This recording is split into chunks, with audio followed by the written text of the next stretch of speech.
At that age, at 5, I would always pray to see myself at the next year. When I was 5, I would pray, can I just see myself what I look like at 6? And then I would turn 6 and I'd be like, can I just see myself at age 7? And so it was a very, rough childhood in that way. I was actually born into the war. From my first memories ever as a child, that's all I could really remember. As beautiful as Lebanon is, I grew up in Beirut. As beautiful as a city is, I grew up in the middle of a really bunch of wars, actually. I survived probably, I want to say 4 to 5 wars in a row over the period of 14 years. As a child, I spent nights and days in cement floors in a shelter. And whenever the war would start and the bombs would start falling, we'd had to rush down to the shelter, open the shelter, and basically just spend the night in the dark. There was no electricity. Sometimes we would have to go down with a lantern or candlelight. Spent sometimes 2-3 days without even seeing the sun. Most children at that age, they're being read a book and they know they're gonna wake up the next day. For me, it was really a struggle of, am I gonna wake up the next day? Or is a bomb just gonna fall on my room and I'm gonna die? I had a lot of anxiety as a child. You don't know what's going on. You're constantly wondering, like, am I gonna wake up the next day? Am I gonna have my parents the next day? Is my brother gonna die? Is my sister gonna die? Is my mom gonna stay alive? And it was just constant fear. There was many nights where I would go to bed and bombs would fall outside our house. It looks almost like fireworks. And then you would get down to the shelter and you're just sitting there and, you're listening to the whistling of the bombs and you're just hoping it doesn't, hit your house. Before we dive into today's episode, I want to give a quick shout out to the sponsor that makes this Generational Health podcast possible, Hiva Health. At Hiva, we're all about helping you live longer, feel stronger, show up better for the people and passions that matter most. Whether it's hormone optimization, medical weight loss, peptide therapy, personal skincare, or gut health, Hiva delivers modern, proactive healthcare that's designed around you. It's fully virtual, available nationwide, and powered by real technology and real people who actually care. If you're ready to invest in your health span, not just your lifespan, head over to hivahealth.com and start your journey today. I should note that prescription medications must be prescribed by a licensed provider in your state, and individual results will vary. And with that, let's go ahead and get started on our episode. Thank you. All right, Dr. Guitta Harb, welcome to the Generational Health Podcast. Thank you, Kobe, for having me. No, it's awesome to have you here. Pleasure to be here. Yeah. So, okay, I got to get through this really fast. I'm just going to do a quick intro because you have a lot of stuff here. You are a dentist. Correct. You are someone that has survived war and escaped it. Mm-hmm. You have successfully completed college at a very young age. You've started your own podcast. You've started your own fitness and mental health programs. You've started Beyond the White Coat for dentists, mm-hmm. To help counsel them through all of the different professional issues that dentists can have, which we've actually talked a lot about that on this podcast as mm-hmm. well.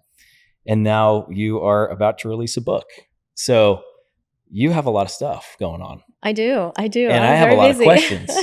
Go for it. That's what I'm here for. No, but welcome to Arizona. Thank you. So you came in from Orange County. Orange County, yes. Which part? I'm in Newport Beach area. Oh, rough. Yes, so it's rough. very rough living in Newport Beach. So I don't know if you recognize what happens to Newport Beach for about 2 weeks in October. Do you notice that it gets really crowded? Yeah.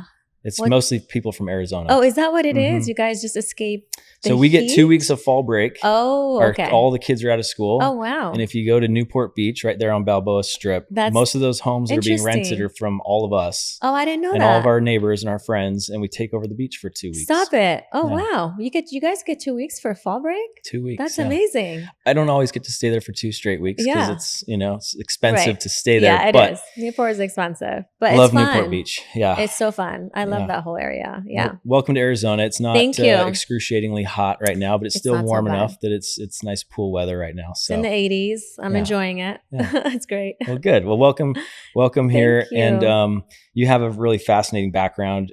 Before you and I got introduced, I had to do a little research and figure out who you were and what you're all about. And I really am interested in kind of where things started for you in your childhood, growing up in Beirut. I would love for you to just paint a picture for us of Yeah. what that was like prior. I think you said you moved when you were about 14. I was 14. Yeah. So as a kid, I was what in was middle that school. like? What did you see? What did you experience? Because for people that don't know, that is a war-torn area, war-torn country. And especially during that time, Yeah. there was a lot going on. So if you could paint a picture Yeah. for us, that'd be awesome. Where do I begin? I was actually born into the war. So from my first memories ever as a child, that's all I could really remember. As beautiful as Lebanon is, and I grew up in Beirut, as beautiful as a city is, Beirut, I grew up in the middle of a really bunch of wars. Actually, I survived probably, I want to say 4 to 5 wars in a row over the period of 14 years. And as a child, I spent nights and nights and days in cement floors in a shelter. So we had underground shelters. And whenever the war would start and the bombs would start falling, we'd had to rush down to the shelter, open the shelter, and basically just spend the night in the dark. And at that time, the government would shut off the electricity. So there was no electricity. Sometimes we would have to go down on a lantern with a lantern or candlelight. And basically, we would have mattresses in the shelter and spent sometimes 2-3 days without even seeing the sun. And growing up, imagine as a little, 5-6-year-old child, having, being in your bed and you're sleeping. And most children at that age, they're being read a book and they're going to sleep and they're in their little warm jammies and they're comfortable and they know they're going to wake up the next day and they're going to have a warm meal and go to school and they're going to turn on the light and there's going to be electricity. For me, it was really a struggle of, am I going to wake up the next day?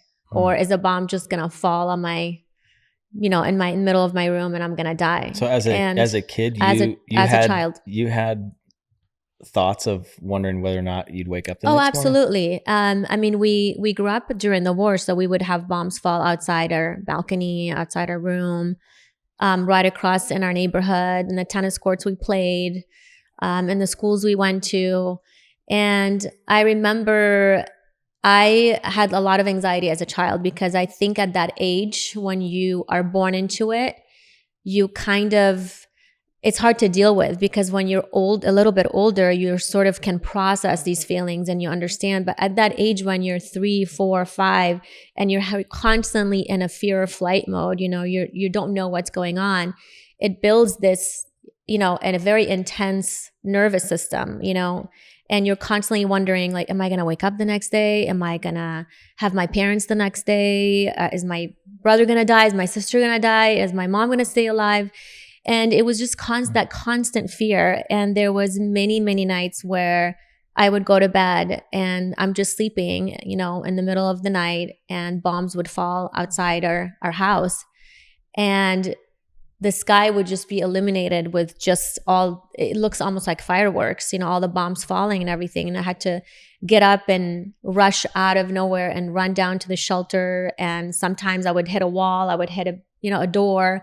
I wouldn't know where I was going and just screaming and yelling down the stairs and, in tears. And then you would get down to the shelter and you're just sitting there and, you're listening to the whistling of the bombs and you're just hoping it doesn't, hit your house and that you're going to have a home.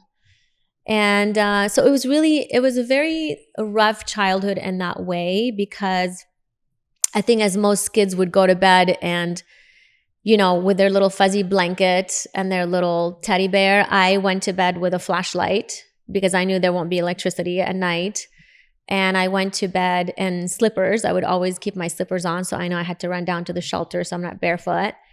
And I always had the key to the shelter and I always held it. And on top of that, I would remember being so worried about sleeping on my side. I would always sleep on my back because I wanted to hear the whistles of the bomb coming. So it gives me that 2 to 3 seconds to run. And so you can imagine growing up as a child and having to deal with all that trauma and what it does to you. It's very traumatizing.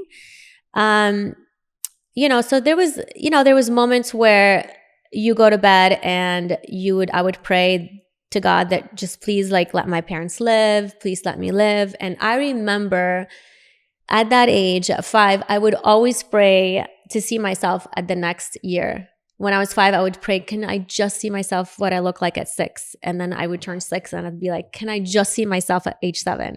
And please, like Mary, I would pray to the Virgin Mary and to Jesus and to everyone. And I would say like, let me live one more year. I just want to see what I look like at 9. And it was literally the same thing year by year by year. And so it was a very, rough childhood in that way. And on top of that, sometimes, you'd be sleeping in the shelter. You'd still had homework. So my parents would be like, you guys got to do your homework. So we'd sit in the shelter, grab the candlelight and study. And if the bomb stopped the next day, the school would open and you had to go to school and take a test. And life just went on. And sometimes we'd be at school and the war would start again and the bombs would start to fall. And then we'd have to run in the shelter during school. And they would call my parents. They're like, you got to come back and pick up your kids. And so they would come to pick us up and we're driving home and there's bombs all around us. And you're wondering if one bomb's going to hit your car and kill you. And so it wasn't anything that I would ever wish on anyone. And I think having also lived through 14 years of that, it wasn't like a short trauma. It was a long-term trauma that I had to deal with. But and what's weird about it though too is that, because I'm thinking in the perspective of like my childhood, which was very safe, relatively speaking. Like, I had my parents there. I was in a comfortable bed. I had the teddy bear and the jammies, and I didn't have to worry about bombs dropping. Right. So I can't even like fathom that. But you didn't know any different. So it's almost like to you, that was normal. The bombs and everything, it still scared you because your natural instincts of like fight or flight kick in. You can't escape that. But what's wild about this is you as a child didn't know anything other than survival. Whereas most kids here, survival is just like basic. Like everyone just assumes they're safe and they're fine and whatever. And I'm sure there's parts in the country that get that way for sure. So I don't want to like sugarcoat that. But like growing up in this like war-torn country, it just sounds, it's just mind blowing to me thinking about myself as a kid and how like just blessed I was to be born into the circumstances I was. Yeah. So I didn't have to like worry about whether or not I was going to make it to my next birthday. Was it, so you mentioned your parents, so you got your mom, your dad, do you have any siblings in this as well? I do. I have 7 siblings. So I grew up with a very large family and I was the baby. And, they were a little older than me, not that much older, but, we have 8. So it spanned over the years of probably 16 years of, kids. And my parents were my dad was very strong. He was a politician. He was very strong-minded and he would never go down to the shelter. And he would say, if God wanted me dead, I'm going to die in the shelter too. Like he just did not, he was a very tough man and he was very strong and very, very mentally strong. And that's another thing that used to stress me out because I remember I would run to the shelter and I would scream like, Dad, come down. And bombs are just like whistling. And my dad was so stubborn. He wouldn't come. He's like, nope, like I believe in God. And if I'm meant to go, I'm going to go. And so it was a very, we had so many stressful days and so many stressful nights. And you get to the point where you're not wishing for like a toy or you're not wishing for an outfit or new sneakers. You're just wishing for your parents not to die and for your limbs to stay intact. And I remember because, when you're growing up and watching the news all the time and seeing your family or your friends being affected by the war. I remember one time going to school and one of my girlfriends, like her entire thigh was hit by a bomb and there was holes in her thigh. And I remember, oh my God, I don't want that to happen to me. I don't want to lose my limbs. I don't want to be in a wheelchair. And that's not the life I want. And then, watching the news and the news was constantly on because you had to, I had to see what was going on in the country. And when you're seeing the news and the ambulances and the sirens and blood and all of that, I mean, that just affects you mentally in so many different ways. And, for a child to be praying every single night just not to lose their limbs and to keep their parents alive and just to live another day and see another sunrise, it's a very hard situation. It's just, it really shapes you in so many ways. So you've got eight kids in the family. Right. Would you say that this experience, did you all watch out for each other to make you closer? How was the feeling of safe as you could feel in those Yeah. shelters. Like what was that like, or what was that kind of like survival of the fittest, where everyone's Right. just kind of keeping out for themselves as a community? Did it make you closer as a family? Do you feel like it made you closer? Yeah. What was that dynamic like? Yeah, we have a very close family. My brothers and sisters, I was a baby, like I said, so I was always the one, being taken care of. But I was always very tough and independent as well. I remember I kind of, not that I am a control freak, but I think because of probably the situation of the war and not having control over certain things, I felt like I had to have control over something, right? And I think for me, part of the reason why I was always the key holder of the shelter, because I felt like I needed that control. I needed that safety, and that was my safety. And so it's funny though, even though I was the youngest and they all took care of me in so many ways, I was always the one that ran down to the shelter, opened the shelter, got everybody down. And I was that person. And they always said, Guitta has a key, like follow Guitta. And but we all took care of each other in the shelter. I mean, there was, points where the neighbors would go up and they'd say, okay, we're going upstairs to grab food and water. What does everybody want? Or my mom would run upstairs and say, okay, guys, I'm going to run upstairs and get like a warm blanket or whatever it is. What do you guys need? And someone will run really quickly and come right down before like a bomb hits or something. So there was that sense of community for sure. And the shelter wasn't just for us. It was also for neighbors. One shelter like would fit a bunch of families. So, at night I would grab the kids from the other families and bring them down myself, the little babies and stuff. And, we all took care of each other. We all kind of would bring food downstairs and just eat together and spend the night together and stuff like that. So in a way that brought you closer and made you feel closer to your family and your neighbors, but it wasn't the ideal situation, but still, yeah, there was a big sense of community and, feeling there was help and support there. So at the age of 14 is when you left and escaped. Correct. So how were you able to escape this? Well, the war got pretty bad. It started to get really, really bad. And I remember one night, Dad said, pack your stuff, we're leaving. And it was just random. I had maybe about 2 months or a month left from graduating middle school. And I was almost finishing middle school, and we were probably about a month away. And Dad goes, pack your stuff, we're leaving tonight. And we literally I remember my mom just, packing things really fast, putting things. And he said, you know what, we're just going to go to Cyprus. So just pack some summer clothes and we're just going to go to Cyprus for 2 weeks. And I remember we just brought like shorts and t-shirts and bathing suits and things like that. And at that time, 3 of my brothers were already in the States. They had already came here for college and they were here. And so it was just me and the other, 5 of us back home and my parents. And at that time, Lebanon, the airport was closed, the ports were shut down, the borders were shut down. They weren't letting anyone out. The only way out is if you knew someone that they would bring ships at 2-3 o'clock in the morning. You had to pay them. It was kind of like a secret thing. And you had to pay them, and they would bring the ship and it would be dark. So there's no light, because if they saw the light, they would bomb it. And so these ships would come, and about 20, 30 minutes away from the port, they would turn off all the lights and the motor and just kind of cruise over, grab people, get them in the ship, cruise back out in the dark. And then maybe 30 minutes out, when it was safe, they would turn on the lights and go back. So when you say they would bomb it, like I was a little bit confused. I did a little research on this specific war, but it seemed like there were like 3 or 4 different people at war at the same time. There was so many. So when you say they would bomb the ships, right? Who is they? At the time, there was so many wars. I mean, there was wars between the Muslims and the Christians. Then there was war between Israel and Lebanon. There was a war between Syria and Lebanon. And it was just all one big mess. I mean, every few months it was, this is from Israel. This is from the Muslim side. This is from Syria.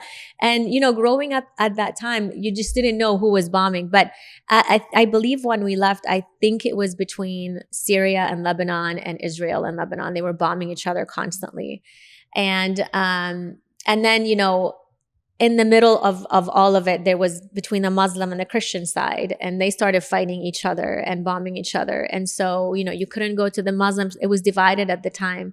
Beirut was sectioned at the time that I left. And so it was just one big mess. And then, yeah, it was just a lot of politics going on. So you jump in a dark boat in the dark ocean, Right. in Lebanon. Yes. And at the time, you didn't know if you can leave, because I remember people would go and wait at the port. And sometimes they say, well, the ship can't make it. There's too much bombing, so the ship's not going to actually come too close to the port. So they left. And so you would grab your bags and you'd go home. And that happened to my brother and sister, who tried to leave a few months before us. And they couldn't. So they came back home. And then again, they tried like 2-3 nights later, and then they ended up, being able to leave. But at the time, we just packed our stuff. I remember my mom just closing all the shutters in the house. And it wasn't like a goodbye. Like it wasn't planned. So imagine you never said bye to your family. You never said bye to your cousins, your neighbors, your friends at school. It was just picked up and left. And I remember getting to the port, and my dad was with us at the time, and my mom. And I kept on saying to my dad, I said, "There's so much bombing, Dad." He's like, "No, they're just loading the luggage on the ship. That's what you're hearing." And I knew he was lying, and I knew he was just trying to calm me down. And somehow that night we got on the ship, and my dad stayed back behind. He didn't come with us. So he stayed in Lebanon. He was a politician and had to stay there, and he had businesses and things like that. And my mom ended up coming with us and the kids. So it was 5 of us kids, or 4, I can't remember, and my mom and my dad stayed behind. So my dad said, "You're going to be safe. I'm sending you to Cyprus. Just get on that ship. Trust me, you're going to be okay." So we got on the ship. He left, went back home. And then we ended up sitting on the ship for half an hour in just complete darkness. You can't even say a word. You can't really light up a flashlight or anything. And halfway through, half an hour later, the ship was able to turn on the light, and then we ended up continuing to Cyprus. So that moment when you separated as a family, you left your dad there, mom's on the boat, other siblings are on the boat. Did you wonder if you'd ever see your dad again? Oh, yeah. Oh, of course. I mean, I wondered if I ever saw my dad when bombs would fall and I would run down to the shelter. Because I'm like, if a bomb just fell, he's going to die, of course, because I would be scared that something's going to happen upstairs in the house and he's not protected. But at that point, I had no idea if I was going to see my dad ever again. We left and we didn't even know what was going to happen to us. I didn't even know if we were going to make it to Cyprus, because even as the ship was taken off, there was bombs falling all over in the water. And so you didn't know if you were going to make it out alive or not. And so I remember just like closing my eyes and just praying and like holding the cross and just praying and like, God, like let us get there safely. I mean, it was just. Were you emotional? Like, was it a situation where people are crying, or you just just kind of like, because this is so normal for you that it was just like, it is what it is, and we're getting on this boat. No, it's a very scary, and it's funny because people say there's this thing about Lebanese people where everyone says it's normal for Lebanon, it's normal for Lebanese people, they're just used to it.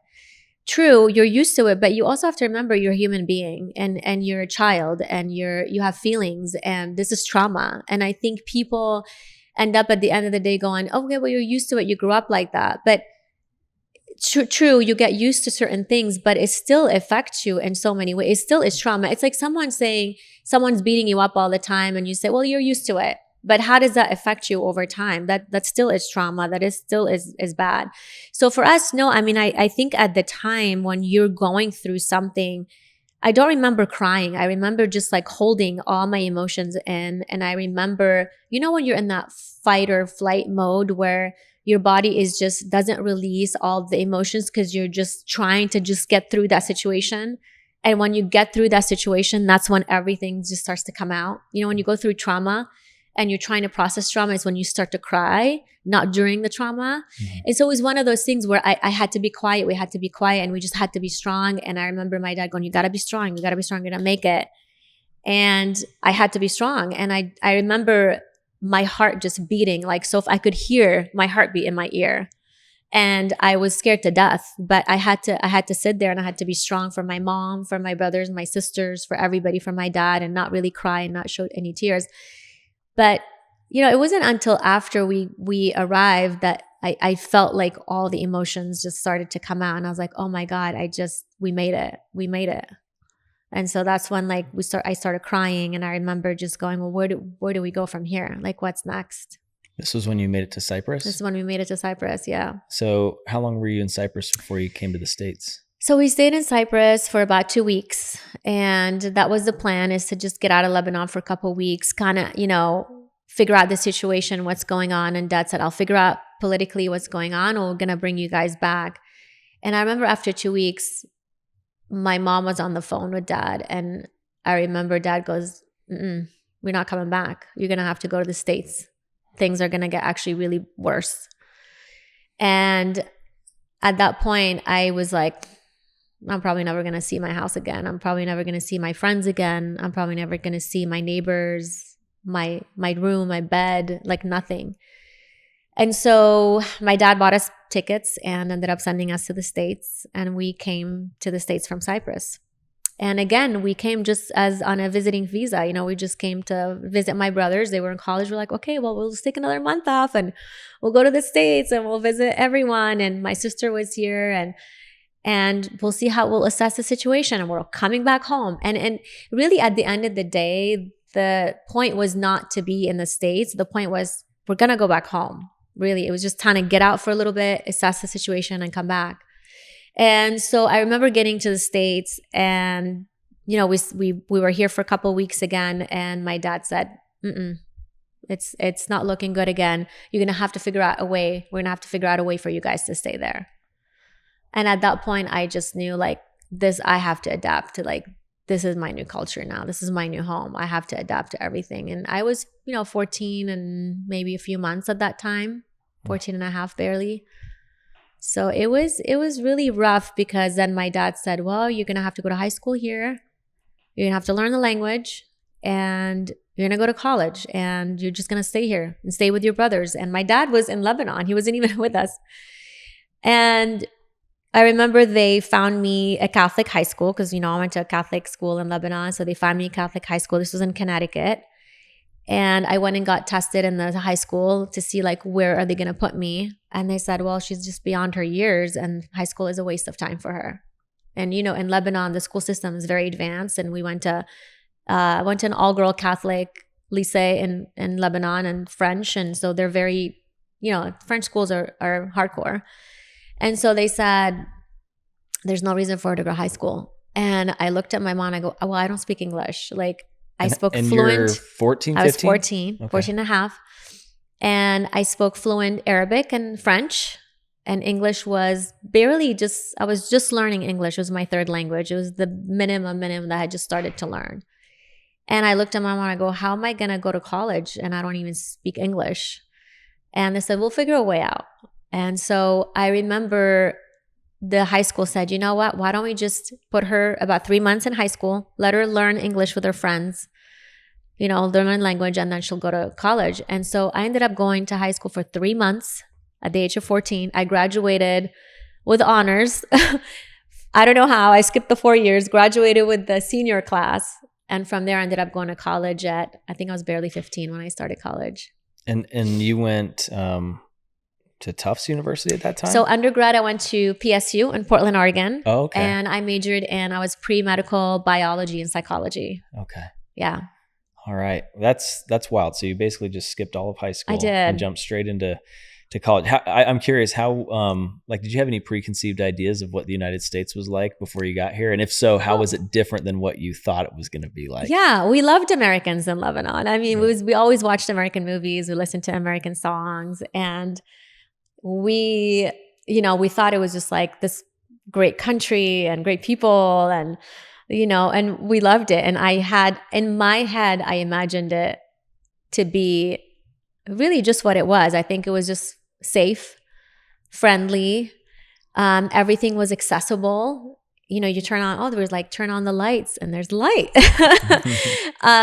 So yeah, it was definitely what I expected it to be, but also it was a completely different culture. And, Lebanon it's an old country, and there's so many traditions and so many things. And here it's more of a newer country, and people are more open. There's not that, old culture like you have in Lebanon. And so there was a lot of adjustments to do. And, specifically having to learn the language, the first and foremost, I had to learn the language, make new friends. And really try to fit in and be cool like everybody. I'm like, I want to be American. I want to be just like everybody else. I don't want to be the girl that stands out. But was that hard in college to go straight to college as a 14, 15-year-old? Everyone's like adults, essentially. You got 18-year-old plus.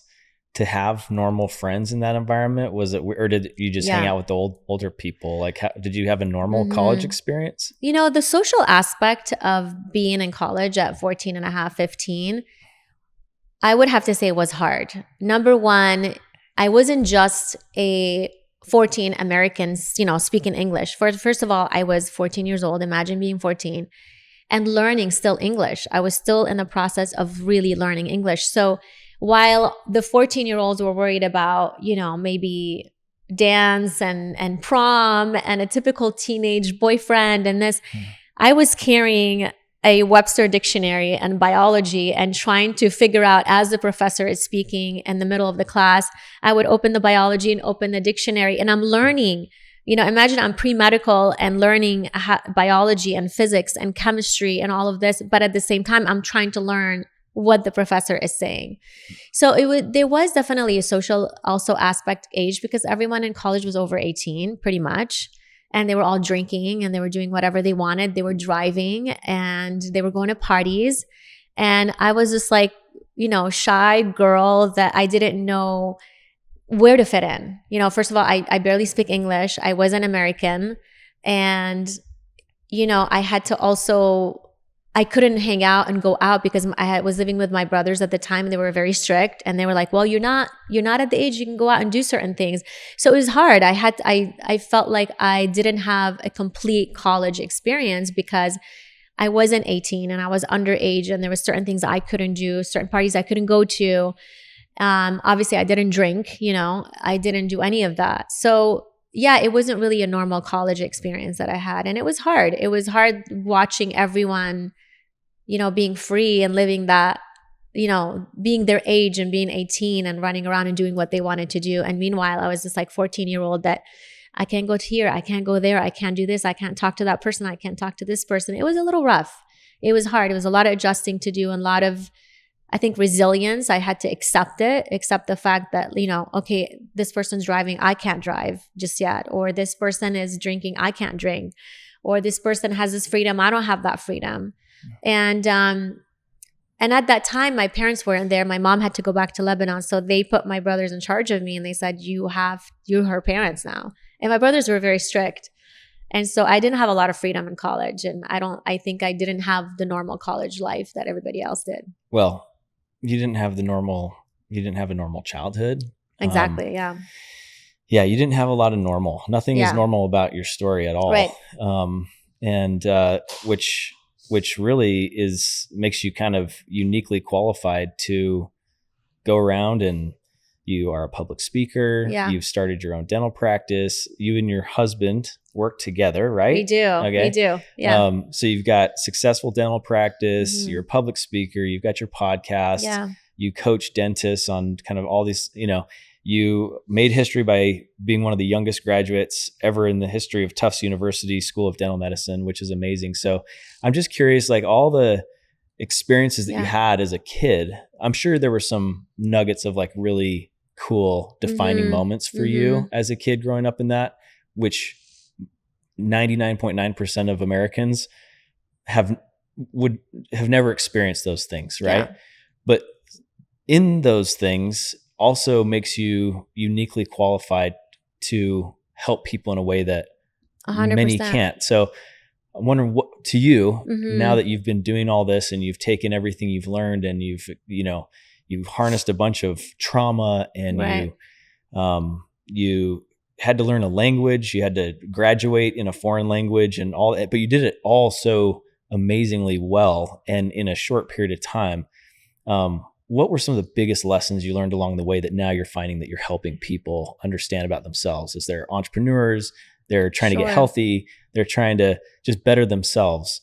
Like, what are the kind of some of those nuggets of wisdom that you learned along the way that you're trying to pass on? I think the most important thing for me was really learning how to turn pain into power. I think that was really the biggest lesson for me. I feel that a lot of people, when something bad happens in their life, they either go down, they get depressed, they stop really taking care of themselves, life's over, they look at everything in a negative way. And I feel that every single bad thing that's happened to me, whether it was the war and sleeping in shelters, coming here, moving here, starting college at such a young age, and even I went through things after college and after dental school, but I feel like every part of my life and every pain that I have gone through, I have turned it into something positive.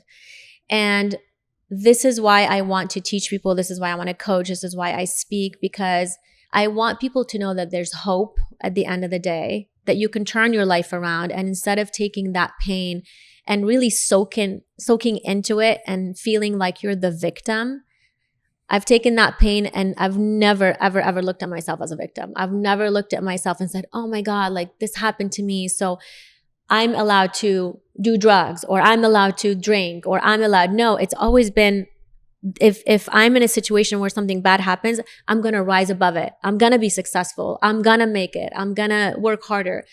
And I think a lot of the lessons when I'm teaching or when I'm speaking is gratitude. People, I think, forget to have gratitude. And at the end of the day, whether we're doctors or whether we're entrepreneurs and all that stuff, we get to a point in our life where we're working so hard toward this goal, but we forget the why, and we forget to enjoy the road, and we forget to enjoy the journey.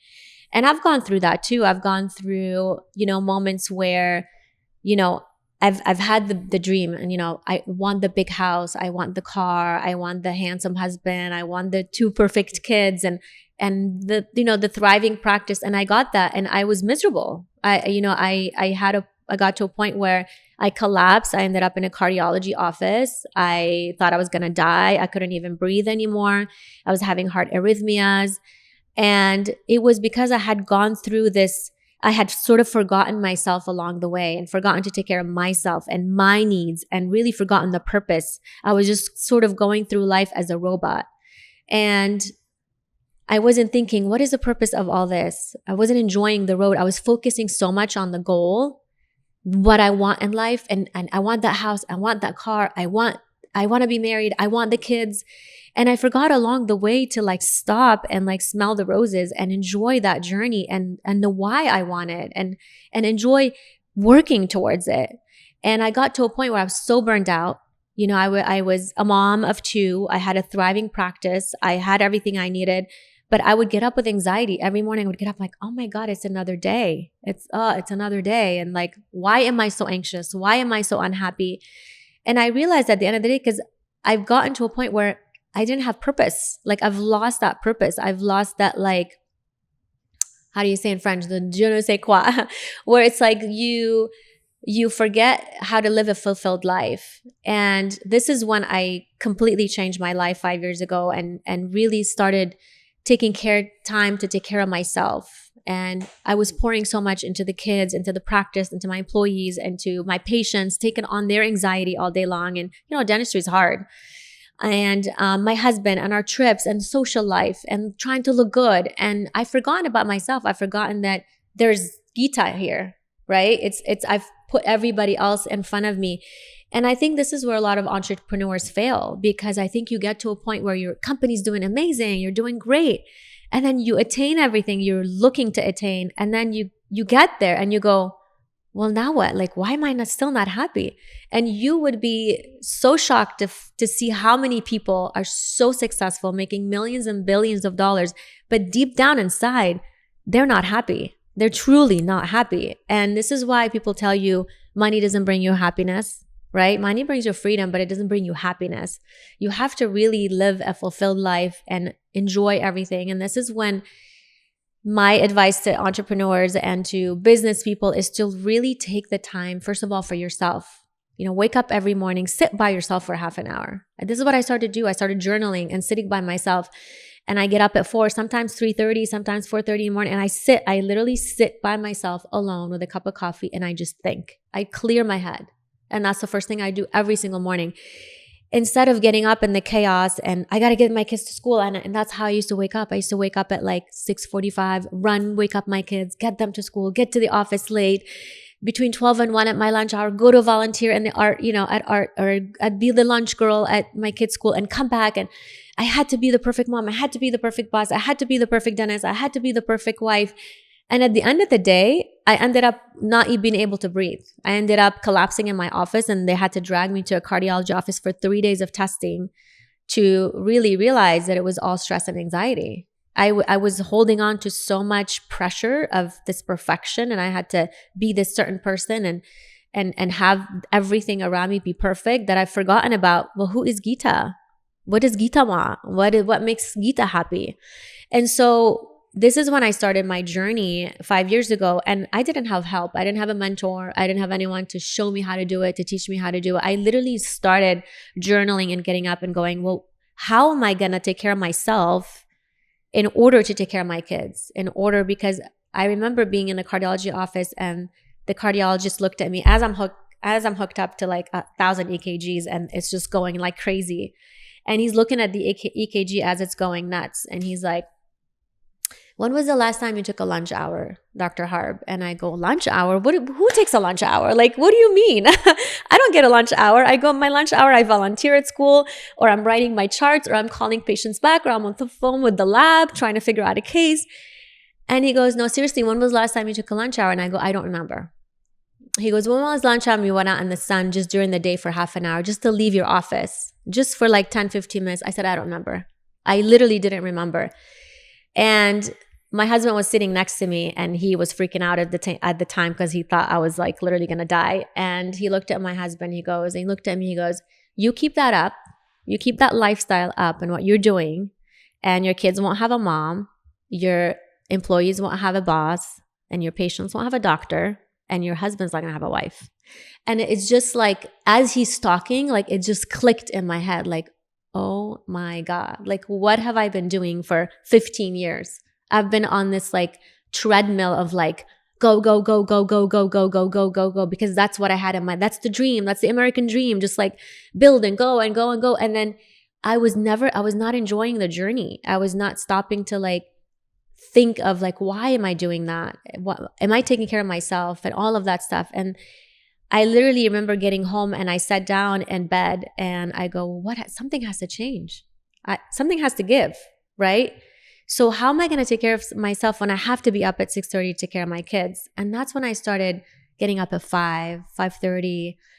And little by little, I started getting up even earlier and earlier, and really sitting down with myself and like really just being in the dark with my cup of coffee and just thinking and meditating and praying and all of that. And little by little, I was like, okay, I'm going to start working out. I'm going to start my fitness journey. I built a home gym, and I started going in my gym at 5 o'clock because that's the only hour I had. I said, if I have to be a mom, I have to be up at 6:30 taking care of my kids. So either I don't do anything about this, or I wake up early, and that was the only choice. So I started waking up even earlier.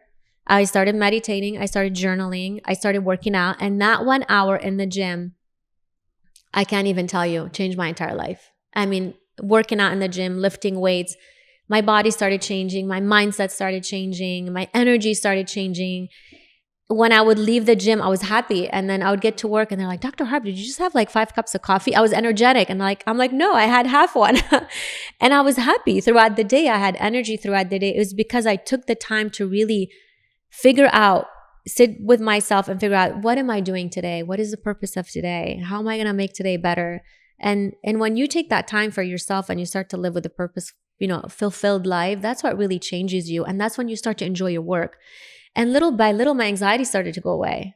I remember like waking up like the first month, and I was like, I'm not as anxious. Like, what's going on? And then a month or two passed, and I would wake up and I was like happier. And then 3-4 months passed, and I was like, like I would wake up literally, and my husband was like, what's wrong with you?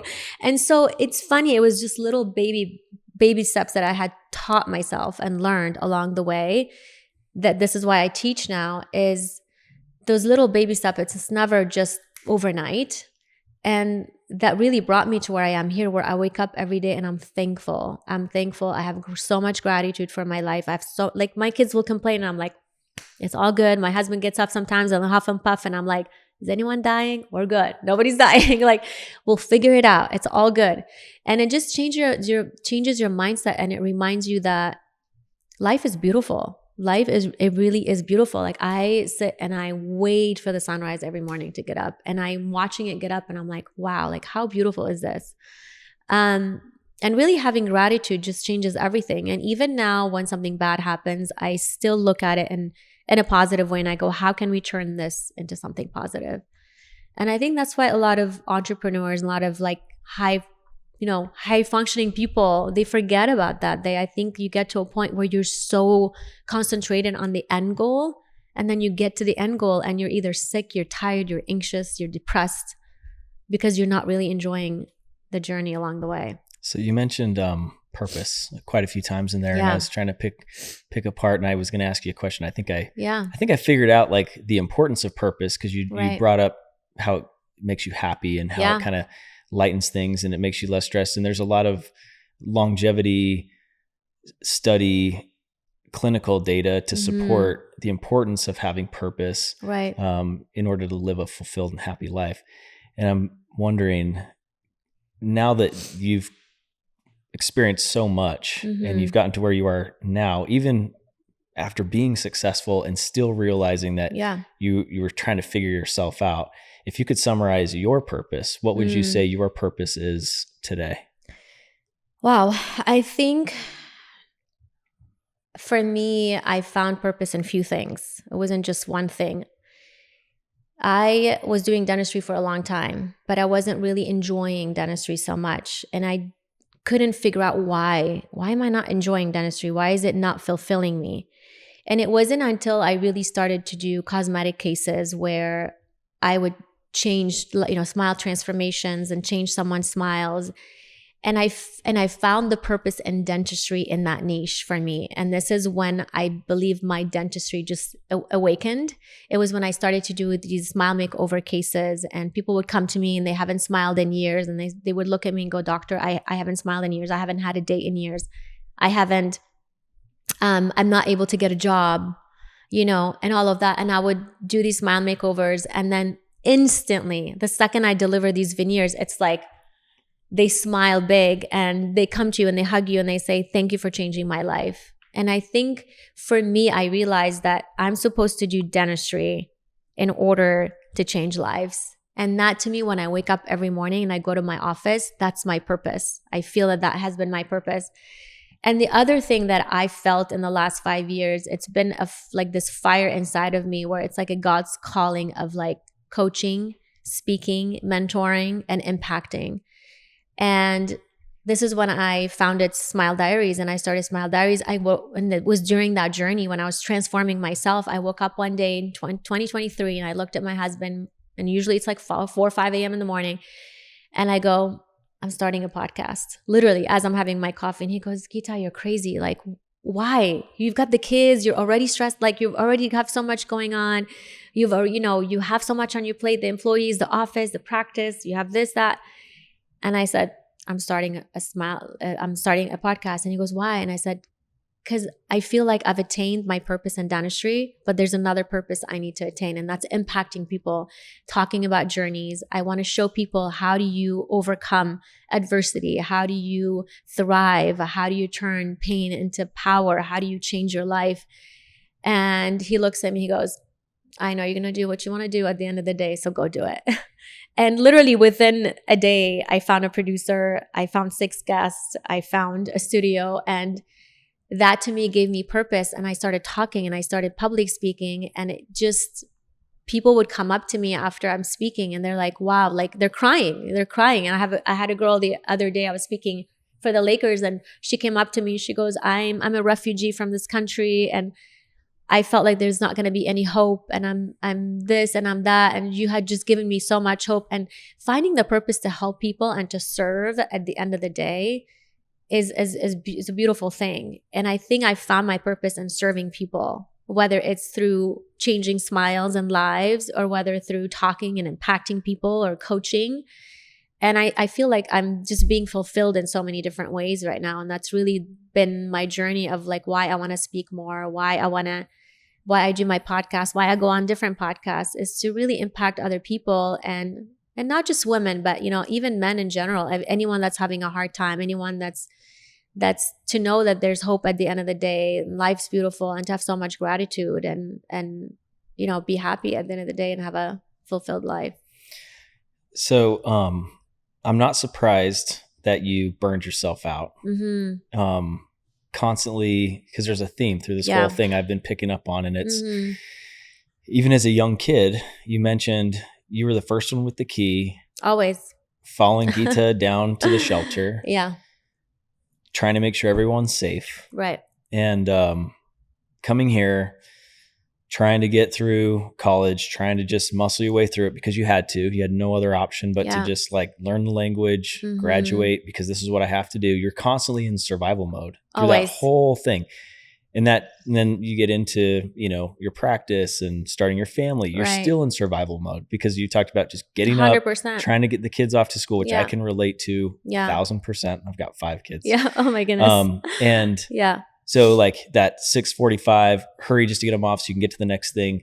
That is just surviving. It is. And so you have this whole story of serving and surviving, you know, keeping kind of trying to make sure everyone else is taken care of. Always. But when you talked about your purpose, there's one word that comes to mind for me with you. And it's both what you've been talking about, but it's also when I read your bio, there's a word that came up 3 times in your biography. Yeah.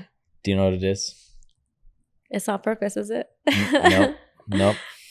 It's transformation. Transformation. So to me, I feel like a big part of your purpose is transformation. 100%. So whether it's in dentistry, you know, you finding that you find the most joy in seeing someone else transform 100%. And be happy and be confident. Yeah. And they leave the office and you're like, I feel so good because they feel good. Yeah. Or transforming, helping business owners transform so that they feel like they're not just pulling their hair out, trying to make ends meet.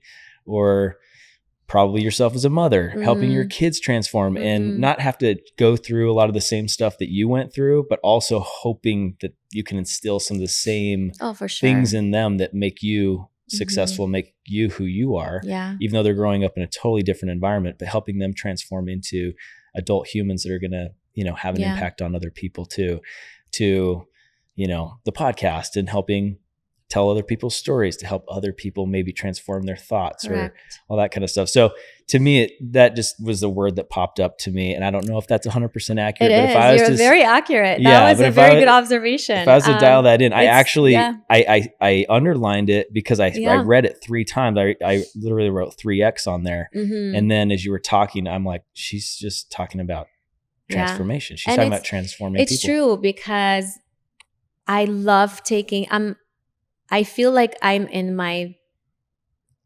strongest and happiest is when I'm creating. And I love creating. And it's funny because I was talking to a friend just yesterday and she said to me, Guitta, I noticed something about you. And I said, what? She said, I noticed that you just love creating things, like whether it's on Instagram or stories, you're a storyteller. You like to create things. You like to see things raw and you like to see it come to life. And even now, you know, we've been under construction with my house, renovating for a year. And it's just like that whole journey that everybody we usually complain about, like, oh my God, and it's a mess. And I'm just looking at it going, oh my God, like I'm enjoying that journey of transformation. And for me, my biggest thing that I've always promised myself is growth. And I think growth is transformation. Growth is always change. Growth is not being stagnant. And I remember like being a child at 5 years old and I was always worried about the future and like, what am I going to do next? What am I going to do next? And that's part of who I am too. It's part of, I attained something like, you know, my podcast is doing amazing. And instead of patting myself on the shoulder, I go, what's next? Like, no big deal. I did a podcast, no big deal. I'm doing a book, no big deal. And I'm always growing and I always want to evolve. And I think my biggest fear is being stagnant and staying in the same place. I literally get anxious about that. I get like anxiety, panic attacks about being the same person I was last year than I am today. And not in a way that, you know, I'm always kind and I'm always generous and sweet and genuine and real. Those are not going to change. But when I say changing, I mean growth through your mindset and becoming a better person and a stronger person and learning. And I think that also stems, from my dad. I mean, he was a public speaker, he was a politician, he was a writer and poet, and he was an amazing entrepreneur. And I saw him over the years, how much he's done and how much he's accomplished. And he was always learning. He was always with a book and a pen, always journaling. There was never a moment you found my dad without a book and a pen. And he would have stacks of books next to him growing up. And I just remember looking at him. There was another minute when he wasn't reading, when he wasn't doing something that had a meaning or a purpose. And I think that's where I want to be, and that's what I want to do. And I think this is why transformation is so important to me. Like when I look at someone and I look at them and I see they haven't changed from 5 years ago, and not in looks wise or in certain way, I'm just saying like growth wise, I get scared, I get anxious. And so this is why transformations for me is important. And it's also gives me the creativity and the ability to create. And I love that part. I love to see something, that was nothing become something. And that to me is just beautiful, whether it's mental growth, whether it's a smile makeover, whether it's a house renovation. I love that. My husband always looks at me, he's like, you always have to find a way of like finding, creating things, and my kids, they say the same thing always to me. They're like, oh, we can't do this. I'm like, go find that, put this together, get that, and then you create it. And they're always like, mommy, you always find a way to like get things done. And yeah, it's just that ability to transform. I think it's amazing. So there's a lot of people trying to transform, a lot of people trying to better themselves.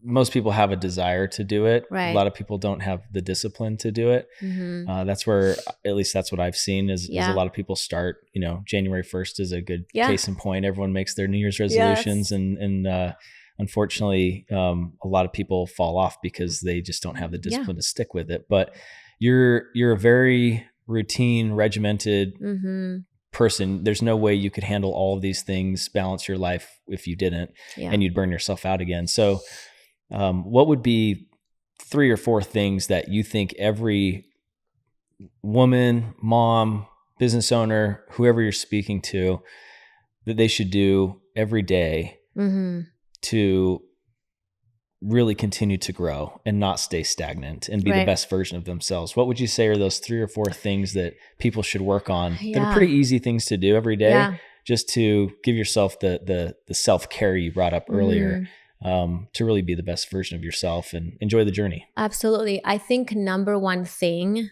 for me has to be movement. I think the number one thing for me is get up early and move. Because even if it's 20 minutes, I mean, I'm a hardcore cardio person. I lift weights. I do all that stuff. And people sometimes go, well, I don't want to lift heavy weights. I don't want to do this. And I don't either. But I believe that even just getting up and moving your body, there's so much research that shows that just the blood circulation and what it does, the oxygen levels and what it does to your brain and how it turns things around, and it releases oxytocin, and which is a happy, the happy hormone and everything. It changes you tremendously. And even to this day, the day that I work out and the day that I don't work out, you could see a difference. When I don't work out, I'm not the same person. I'm dragging mentally. I feel a little bit like foggy and lost. So I think movement is the number one thing in the morning to do. Number 2, I believe in really taking the time to sit with yourself. And I think people don't do that. I think people don't sit enough with their own thoughts to really plan out things. I think you get up and you're just running around. You're just from here to there. And then you go to bed at the end of the day and you're just like confused, and you get up and you do it again. And so sitting in the morning, maybe even, and it doesn't have to be a long period of time. Sometimes I'll sit for 5-10 minutes with my cup of coffee, my dog next to me, and I'll just jot down like, what are the important things I need to do today? A little bit of gratitude maybe. What are my thoughts are? What am I anxious about? What am I happy about? What are the 3 top things I really want that are so important to me today? And just jotting things down and like writing it down and looking at it and having it be physical changes everything, because you feel that, you're already prepared for the day, as opposed to like, what's going on? What's happening? And then I think third and foremost, I'm going to say 4, but 3 is gratitude. That has changed my life in so many ways I can't even tell you, because when you have something going on and you go, oh my God, I got to go to this game. And, already your brain is being wired to, look at it in a negative way. But if you go and you look at it and you go, oh my God, like my kids are healthy, they're playing a game, I'm going to watch them play a game, automatically you get excited and your brain changes everything, whether it's that or whether it's even work. So for me, it was, I would get up in the morning and go, oh my God, I have to see this patient today and it's gonna be hard and I have to drill for an hour. And as I'm drilling, my heart would start racing and I would start getting anxiety. Now I get up and I go, I'm so lucky that that patient chose me to do that smile makeover. Like, how lucky am I that I get to transform? So I walk into my office, I'm like pumped. I'm literally like high on nothing. Like I'm just high on my thoughts and I get so excited. And it's really just all I did was just change my mindset and have more gratitude towards what am I doing? And at the end of the day, when you look at something and, some people go, I have to go to work and I have to see a patient. I look at it now and I go, I got the opportunity to become a doctor. I have hands that can change lives. Like that's how I think about it. And so that's when your mindset changes and you start thinking, be thankful and have gratitude towards certain things. Your mind changes. And I'm going to add something more to that. I think faith to me have changed so much. I mean, from being a little girl and praying to survive another day and to have, my parents alive and my sisters and all of that. And I remember saying Hail Mary, like probably 100 times. And I still do to this day. I think I still feel that there's angels around me and God is there and I feel the presence. I think, and it doesn't have to be in Jesus, it doesn't have to be in whatever religion you have. It could be in a rock. I don't really care. But having faith and something more powerful than you is self-care, because at the end of the day, when you put so much pressure on yourself, it's a lot of pressure, and it's this is when you get anxious and you get depressed. But when you take that and you go, okay, God, it's in your hands. I'm putting this in your hands. You automatically feel a relief and you automatically feel a change in your body and your mind and your attitude. And I think faith has played a huge role in my transformation and my progress. And sometimes I used to think, how do people say like God is talking to them? I have some people go, I heard like God was talking to me, and I would be like, well, how? Like, how do you hear God's voice? And now I hear it. I hear it, and not you don't hear a voice. It's in the certain things that happen to you. You start to see it. It's when you open your mind and know that there's a bigger force out there than you. And you put your hands in that and you just say, okay, here, this is in your hands now. It changes you tremendously. And I think that's when you are able to sleep better, you're able to function better, you focus better. So I think those things are those 4 pillars. I think movement and definitely gratitude, faith, journaling, and meditating are huge.